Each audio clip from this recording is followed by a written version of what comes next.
Hello students, welcome back to Padida. So 12th standard maths question paper analysis நம்ம கொடுத்த கொஸ்டின்ல இருந்து எவ்வளோ கொஸ்டின் வந்தது, கொஸ்டின் பேப்பர் ஈஸியா டஃபா அப்படின்னு சொல்லிட்டு பார்த்துடலாம். ஸோ ஃபர்ஸ்ட் உங்களுக்கு வந்து 5 மார்க்ஸ்ல தான் ஸ்டார்ட் பண்ணும். 5 மார்க் வீடியோ தான் வந்து உங்களுக்கு ஃபர்ஸ்ட் மேக்ஸுக்கு அப்லோட் பண்ணோம். நம்ம அதுவும் ஈஸி 5 மார்க்ஸ் நான் ஸ்டார்டிங்லேயே வச்சிருந்தேன். ஸோ 5 மார்க்ஸ் எங்கேருந்து ஸ்டார்ட் பண்ண சொல்லியிருந்தேன், ஸ்ட்ரைட்டாக 12.2 போங்க, அதில் ட்ரூத் டேபிள் படிங்க அப்படின்னு சொல்லிட்டு சொல்லியிருந்தேன். So 12.2 truth table question number 42. இது முடிச்சா நம்ம நெக்ஸ்ட் எங்கே போகணும்னு சொல்லியிருந்தேன். 6.1ல 4 சம் இருக்கும், 4 சம் பாருங்க, அதுலேருந்து ஒன்று அட்டன் பண்ணலாம் அப்படின்னு சொல்லிட்டு சொல்லியிருந்தேன். அந்த கொஸ்டின் வந்திருக்கு 6.1ல அந்த 4 சம்மில் ஒரு கொஸ்டின் வந்திருக்கு, கொஸ்டின் நம்பர் 45. இதை முடிச்சு எங்கே போக சொன்னேன், 6.7 போங்க, ஈக்குவேஷன் ஆஃப் பிளேன் பேஸ் பண்ணி ஒரு கொஸ்டின் கேட்பாங்க அப்படின்னு சொல்லிட்டு சொல்லியிருந்தேன். Question number 47 equation of plane base பண்ண கொஸ்டின். இது முடிச்சுட்டு நெக்ஸ்ட் இன்னொரு ஈஸி 5 மார்க் என்ன சொன்னேன், ஸ்ட்ரைட்டாக சாப்டர் 1 போயிடுங்க. அதில் வந்து கிராமர்ஸ் ரூல் வெரி இம்பார்ட்டன்ட், அது கேட்கலாம். நெக்ஸ்ட் வந்து find the values of lambda mu அப்படின்னு சொல்லிட்டு கேட்பாங்க அப்படின்னு சொல்லியிருந்தேன். அதுவும் இல்லைனா நெக்ஸ்ட் வந்து காசியன் எலிமினேஷன் மெத்தட், அதுவும் இல்லைனா மேட்ரிக்ஸ் இன்வர்ஷன் மெத்தட் அப்படின்னு சொல்லிட்டு உங்களுக்கு வந்து கொடுத்துருந்தேன். So matrix inversion method question number 41. நான் 4 5 மார்க் இந்த ஆர்டரில் படிக்கணும்னு சொல்லியிருந்தேன், அப்படியே வந்து வந்திருக்கு. உங்களுக்கு வந்து பார்த்தீங்கன்னா வருஷம் கொஸ்டின் பேப்பர் லீக் பண்ணுற மாதிரி தான் வீடியோ வந்து அப்லோட் பண்ணிட்டு இருக்கேன். இருந்தாலும் உங்ககிட்ட இருந்து பெருசாக ரீச்சும் இல்லை, ரெஸ்பான்ஸும் இல்லை. ஸோ இதுக்கு மேலே நான் இம்பார்ட்டன்ட் கொஸ்டின் அப்லோட் பண்ணுறதுக்கு கொஞ்சம் டவுட், எனக்கும் பெருசாக இன்ட்ரெஸ்ட் இல்லை. சரி, கன்டினியூ பண்ணிடலாம். இன்னும் எவ்வளோ கொஸ்டின்ஸ்லாம் வந்திருக்கு அப்படின்னு சொல்லிட்டு 1 by 1 பார்த்துடலாம்.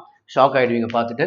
நெக்ஸ்ட் தேர்ட் சாப்டர் வந்து 5 மார்க் வந்து கம்மி தான், வெறும் 5 5 மார்க் கிட்ட தான் இருக்கும் அப்படின்னு சொல்லியிருந்தேன் நான். அதில் ஒன்று போன வருஷமே கேட்டிருந்தாங்கன்னு சொல்லியிருந்தேன். இந்த வருஷமும் தேர்ட் சாப்டரில் 3.5ல 3.4ல பார்ட்லி ஃபேக்டர் ஈக்குவேஷன் கேட்டிருக்காங்க, கொஸ்டின் நம்பர் 43. நம்ம கொடுத்த பிடிஎஃப்ல வெரி இம்பார்ட்டன்ட் அப்படின்னு சொல்லிட்டு இது பக்கத்தில் மென்ஷன் பண்ணியிருப்பேன். ஓகேவா. நெக்ஸ்ட் கொஸ்டின் 10.8 போயிடுங்க. 10.8 எவ்ரி இயர் 5 மார்க் ரிப்பீட் ஆகுது அப்படின்னு சொல்லிட்டு அதுவும் சொல்லியிருந்தேன். அதுலேயும் இம்பார்ட்டன்ட் பார்த்தீங்கன்னா ரேடியோ ஆக்டிவ் பேஸ் பண்ண சம் கேட்பாங்க அப்படின்னு சொல்லிட்டு நம்ம பிடிஎஃப் வச்சிருந்தீங்கன்னா அதில் 10.8 5 மார்க் போங்க, பிராக்கெட்டில் வந்து இந்த ரேடியோ ஆக்டிவ் அப்படின்னு சொல்லிட்டு மென்ஷன் பண்ணியிருப்பேன், நீங்கள் செக் பண்ணிக்கலாம். இது 44th கொஸ்டின். ஸோ டோட்டலாக இப்போ 6 கொஸ்டின் நம்ம அட்டன் பண்ணுற மாதிரி. நெக்ஸ்ட் போயிடலாம், ஒன்றும் முடியல. நெக்ஸ்ட் 11.1 11.2லேருந்து கொஷின்ஸ் வந்து ரொம்ப ஈஸியாக இருக்கும், விட்டுறாதீங்க, எல்லா சமும் பாருங்க அப்படின்னு சொல்லிட்டு சொல்லியிருந்தேன். 11.2 3 மார்க் தான் சொல்லியிருந்தேன். அந்த ஈஸி சம் 5 மார்க்கில் வந்து கேட்டிருக்காங்க. கொஸ்டின் நம்பர் 46ல் வந்து பார்த்தீங்கன்னா ஒரு பார்ட் வந்து 11.2ல ஈஸியஸ்ட் சம். நான் வந்து எக்ஸாமுக்கு முன்னாள் நைட்டு வந்து நம்ம வாட்ஸ்அப் சேனலில் கூட ஷேர் பண்ணியிருந்தேன். 11.1 11.2 பார்க்காம போயிடாதீங்க, ஈஸி அப்படின்னு சொல்லிட்டு. 11.2லேருந்து ஒரு 5 மார்க் கேட்டிருக்காங்க. அதோட ஆப்ஷன் வந்து பார்த்தீங்கன்னா 5.5ல வாட்டர் ஃபவுண்டைன் சம் வந்து கேட்டிருக்காங்க. நம்ம 5.5ம் நம்ம பிடிஎஃப்ல எடுத்து செக் பண்ணி பாருங்க, ப்ராக்கெட்ல இந்த சம் நான் போட்டிருப்பேன், இம்பார்ட்டன்ட் அப்படின்னு சொல்லிட்டு போட்டிருப்பேன். ஸோ 7 5 மார்க் உங்களுக்கு வந்து வந்திருக்கு. நெக்ஸ்ட் 3 மார்க்ஸ் போயிடலாமா. ஸோ 3 மார்க்ஸ் சாப்டர் 1ல ரோ எக்லான் வந்து 99.9% எக்ஸ்பெக்ட் பண்ணலாம் அப்படின்னு சொல்லிட்டு சொல்லியிருந்தேன், வந்திருக்கு கொஸ்டின் நம்பர் 31. நெக்ஸ்ட் சாப்டர் 6ல வெரி இம்பார்ட்டன்ட் கொஸ்டின், எக்ஸாமுக்கு முன்னாள் நைட்டு ஒரு 7 மணி டைமில் வந்து திரும்ப இதை ரிமைண்ட் பண்ணுறதுக்காக ஒரு போஸ்ட் மாதிரி போட்டு யூடியூப்பில் போஸ்ட்டும் போட்டேன், இன்ஸ்டாகிராம்லேயும் போஸ்ட் போட்டேன். அதில் 6 சாப்டரில் இருக்கிற இம்பார்ட்டன்ட் 5 மார்க்ஸ்லாம் வந்து உங்களுக்கு கொடுத்துருந்தேன். அதில் இந்த கொஸ்டின் வந்து வச்சிருந்தேன், exact plane cuts the exact plane அப்படின்னு சொல்லிட்டு ஒரு கொஸ்டின். இந்த கொஸ்டின் நம்பர் 34. எக்ஸாமுக்கு முன்னாள் நைட்டு 7 மணிக்கு போஸ்டாகவே போட்டு நீங்கள் செக் பண்ணி பார்த்துக்கலாம். யூடியூப்லையும் செக் பண்ணி பார்த்துக்கலாம், இன்ஸ்டாகிராம்லையும் செக் பண்ணி பார்த்துக்கலாம். இதுக்கு அடுத்தது லீனியர் அப்ராக்சிமேஷன் 99.9% வரும்னு சொல்லியிருந்தேன். போன வருஷம் கேட்கல, இந்த வருஷம் கேட்பாங்கன்னு சொல்லியிருந்தேன், கொஸ்டின் நம்பர் 36. நெக்ஸ்ட் 11.5ல 8th சம். உங்களுக்கு பேசிக்காக 11th சாப்டர் ஈஸி சாப்டர், நம்ம ஸ்டடி பிளான் ஃபாலோ பண்ணவங்களுக்கு தெரிஞ்சிருக்கும். 11th சாப்டர் ஃபுல்லாக பாருங்க, ஒரு 10 மார்க் ஈஸியாக ஆயிடலாம்னு சொல்லியிருந்தேன். 11.5ல 8th சம் நான் கொடுத்தது தான் வந்திருக்கு, கொஸ்டின் நம்பர் 38. நெக்ஸ்ட் 12.1ல 12.1 வெரி ஈஸி, ஃபுல்லாகவே பார்த்துக்கணும்னு சொல்லியிருந்தேன். அது மட்டும் இல்லாமல் ப்ராப்பர்ட்டி பேஸ் பண்ண கொஸ்டினும் கேட்பாங்க அப்படின்னு சொல்லிட்டு 5 மார்க்கில் சொல்லியிருந்தேன். அது 3 மார்க்லையும் கேட்டிருக்காங்க. 39th 5 மார்க் 12.1, பட் ஸ்டில் எல்லாத்தையும் பார்த்துக்க சொல்லியிருந்தேன். ஓகேவா. ஸோ எவ்வளோ ஆச்சு, இதுக்கு 5 கொஸ்டின் வந்து 3 மார்க்கில் வந்துருக்கு. நெக்ஸ்ட் போயிடலாம், ஒன்றும் முடியல. நெக்ஸ்ட் சாப்டர் 2ல வந்து ஃபைண்ட் இன்வர்ஸ் ஜெட் கான்ஜுகேட், இது பேஸ் பண்ணலாம் கேட்பாங்கன்னு சொல்லியிருந்தேன். நம்ம பிடிஎஃப்ல ஃபைண்ட் இன்வர்ஸ்னு மென்ஷன் பண்ணியிருப்பேன். நம்ம பிடிஎஃப் வச்சிருக்கோம் பசங்க, செக் பண்ணி பார்த்துக்கலாம். Question number 40.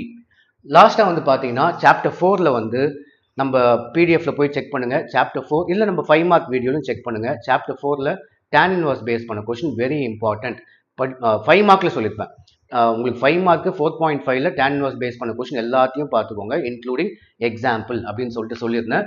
So tan inverse base பண்ண கொஸ்டினும் வந்திருக்கு. ஸோ டோட்டலாக 7 3 மார்க்கும் அட்டன் பண்ணுற அளவுக்கு தான் இருக்குது. பட் tan இன்வர்ஸ் பேஸ் பண்ண கொஸ்டின் எக்ஸாக்டாக கொஸ்டின் நம்பர் கொடுக்கல, மீதி எல்லாமே எக்ஸாக்டாக கொஸ்டின் நம்பர் கொடுத்துருந்தேன். பட் tan இன்வர்ஸ் உங்களுக்கு வந்து 5 மார்க் வீடியோவில் சொன்னேன், 3 மார்க் வீடியோவில் சொன்னேன். 4.5லேருந்து tan இன்வர்ஸ் பேஸ் பண்ணது எல்லாத்தையும் பார்த்துக்கோங்க. ப்ளஸ் 4th சாப்டரில் இம்பார்ட்டன்ட் கொஸ்டினில் பிடிஎஃப்ல ப்ராக்கெட்டில் tan இன்வர்ஸ் அப்படின்னு சொல்லிட்டு மென்ஷன் பண்ணியிருப்பேன். ஏன்னா இது இம்பார்ட்டன்ட் அப்படின்னு சொல்லிட்டு. சரி, 3 மார்க்கில் 7மே வந்துருக்கு. நெக்ஸ்ட் 2 மார்க் போயிடலாம். நான் சிங்குலர் மேட்ரிக்ஸ் சாப்டர் 1ல இம்பார்ட்டன்ட் நான் கொடுத்துருக்கேன். நம்ம பிடிஎஃப்லும் போய் செக் பண்ணி பார்த்துக்கலாம். Example 1.4 question number 21. இதுக்கு அடுத்து சாப்டர் 2ல 99.9% வரும்னு சொல்லிட்டு நம்ம 2 மார்க் வீடியோ பண்ணும்போது சொன்னேன். ஐ ஸ்கொயர் பேஸ் பண்ண கொஸ்டின் கேட்பாங்கன்னு சொல்லிட்டு எக்ஸாக்டாக இந்த கொஸ்டினை நம்ம பிடிஎஃப்ல மென்ஷன் பண்ணியிருப்பேன். Question number 22. நெக்ஸ்ட் 5th சாப்டர்ல சர்க்கிள் பேஸ் பண்ண கொஸ்டின் கேட்பாங்க அப்படின்னு சொல்லிட்டு சொல்லியிருந்தேன். நீங்கள் நம்ம வீடியோ எடுத்து பார்த்துக்கலாம். நம்ம 2 மார்க் வீடியோ. ஸோ அதுவும் வந்திருக்கு கொஸ்டின் நம்பர் 25. நெக்ஸ்ட் வந்து உங்களுக்கு 9th சாப்டர் 10th சாப்டர் வந்து 2 மார்க் 3 மார்க் இம்பார்ட்டன்ட் தான். 9th சாப்டர் வந்து 9.3 + 9.6 கன்ஃபார்மாக பார்த்துக்கோங்க. அதில் எல்லாத்தையும் பார்த்துக்கிறது வெரி இம்பார்ட்டன்ட் அப்படின்னு வந்து சொல்லியிருந்தேன். 9th சாப்டர் ஃபுல்லாக பார்க்க முடியலனா கூட 9.3 and 9.6 ஃபுல்லாக பாருங்க அப்படின்னு சொல்லியிருப்பேன். நம்ம பிடிஎஃப் வச்சுருக்கோங்க, போய் செக் பண்ணி பாருங்க. 9.3யும் 9.6ல ப்ராக்கெட்டில் போட்டு இம்பார்ட்டன்ட் போட்டு better to see all sums அப்படின்னு சொல்லிட்டு மென்ஷன் பண்ணியிருப்பேன். ஸோ 9.3ல 9.6ல ஃபர்ஸ்ட் சம் கொஸ்டின் நம்பர் 28. இதுக்கு அடுத்தது 10.1 வெரி ஈஸி, செம்ம ஈஸியான கொஸ்டின் தான். 10.1 உங்களுக்கு மென்ஷன் பண்ணியிருக்கேன். ஃபைண்ட் ஆர்டர் அண்ட் டிகிரி அப்படின்னு சொல்லிட்டு செம்ம ஈஸியாக இருக்குது. இது கேட்டிருக்காங்க 10th சாப்டர்லேருந்து உங்களுக்கு. ஓகேவா? ஆமாம், 10th சாப்டரில் வந்து 29th question. So 29th question 10.1ல ஈஸி கொஸ்டின் தான், செம்ம ஈஸியாக இருக்கும். ஸோ 5 கொஸ்டின் வந்திருக்கு உங்களுக்கு. ஸோ லாஸ்ட்டாக வந்து பார்த்தீங்கன்னா 30th question find the value of where 2x + 3 அப்படின்ற கொஸ்டின் உங்கள் புக்கில் இல்லை, மேபி அட்டன் பண்ணியிருந்தா உங்களுக்கு கிரேஸ் மார்க் வந்து போடுறதுக்கான சான்ஸ் வந்து இருக்கும். ஓகேவா? சரி, நான் அதெல்லாம் கன்சிடர் பண்ணல. அப்போ நம்ம வந்து 2 மார்க்ஸ் வந்து பார்த்தீங்கன்னா 5 2 மார்க் வந்திருக்கு. 2 மார்க்ஸ் வந்து பார்த்தீங்கன்னா 5 2 மார்க்ஸ் வந்திருக்கு. 3 மார்க்ஸ் 7மே வந்திருக்கு. 5 மார்க்ஸுமே 7மே வந்திருக்கு. ஸோ ஆஸ் யூஷுவல் நான் சொல்கிற மாதிரி எல்லா சப்ஜெக்ட் 90+ மார்க்ஸ் தான். மேக்ஸும் அந்த அளவுக்கு தான். நீங்கள் உங்களுக்கு எப்படி ஈஸியாக இருந்ததா டஃப்பாக இருந்ததா அப்படின்னு சொல்லிட்டு கமெண்ட் பண்ணலாம். இதுக்கு பாட்னி அண்ட் ஜுவாலஜி நம்ம already chapter wise important upload பண்ணியிருக்கோம். அதை வச்சு நீங்கள் ரெஃபர் பண்ணிக்கலாம். அவ்வளோதான். கம்ப்யூட்டர் சயின்ஸ்க்கு டாப் 30 அப்லோட் பண்ணியிருந்தேன். டாப் 40 3 மார்க்ஸ் அப்லோட் பண்ணியிருந்தேன். 5 மார்க்ஸும் அப்லோட் பண்ணிடுறேன், பார்த்து படிச்சுக்கோங்க. ஸோ அவ்வளோதான். All the best. கட்டாச்சா?